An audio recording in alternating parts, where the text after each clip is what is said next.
Regarding the reaction which came from when we put out those 27 names, Arunachal Pradesh Bharat का एक अभिन्न और अविभाज्य हिस्सा है और यह एक प्रकार से एक स्वयं सिद्ध तथ्य भी है। कोई भी चीज इस निर्विवाद वास्तविकता को बदल नहीं सकता। Regarding the reaction which came from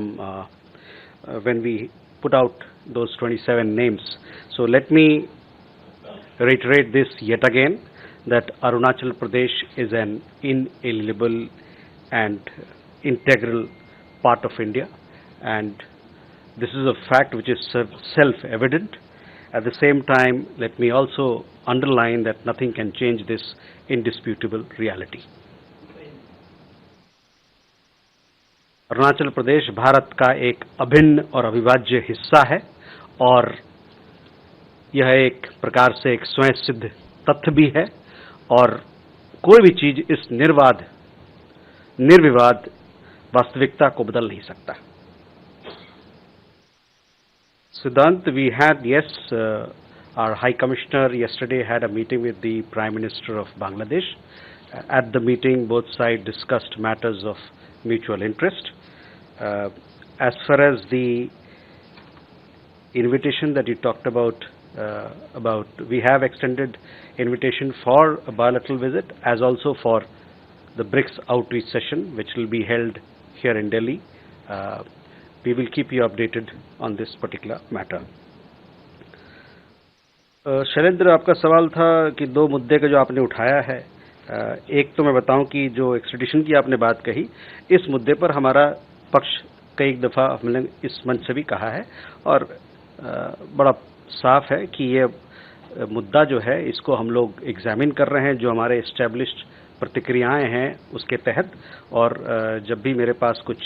update करने को होगा तो मैं आपको इस पे बताऊंगा।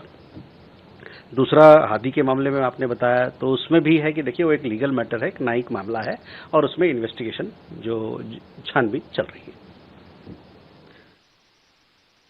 Akansha, your question was regarding this the Indian student who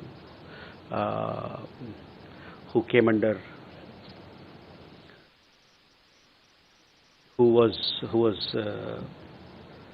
I think he was, this is our understanding that he was apprehended in Germany. So we were informed of this particular Indian national that he has committed a serious crime or alleged to have committed a serious crime in the state of Arizona. Subsequent to that, we also informed our authorities here who are part of the law enforcement mechanism. Subsequent to that, further we understand that he was apprehended in Germany, in Berlin, and we remain in touch with the US authorities on this particular matter to ascertain more details in regard to the case. मधु, आपका सवाल, देखिए दो चीज़ें हैं कि दुनिया भर में बहुत सारी घटनाएं होती रहती हैं और इन सभी घटनाक्रमों को हम बड़ी पैनी नज़र से और करीबी नज़र से इसको हम इस पर नज़र रखते हैं।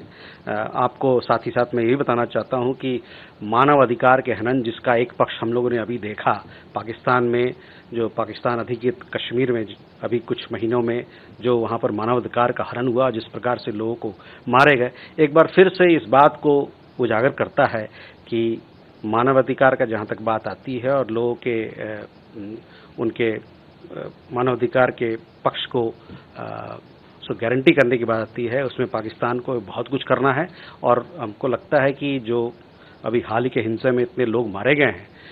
इस पर अंतर्राष्ट्रीय समुदाय को, पाकिस्तान को जवाबदेही ठहराना चाहिए। तभी मैंने कहा कि मानव अधिकार के पक्ष को जो वहां पर हनन हो रहा है उस पर अंतर्राष्ट्रीय समुदाय को चिंता करने की जरूरत है और साथ ही साथ में उनको पाकिस्तान को जवाबदेही ठहराने जाने की जरूरत है।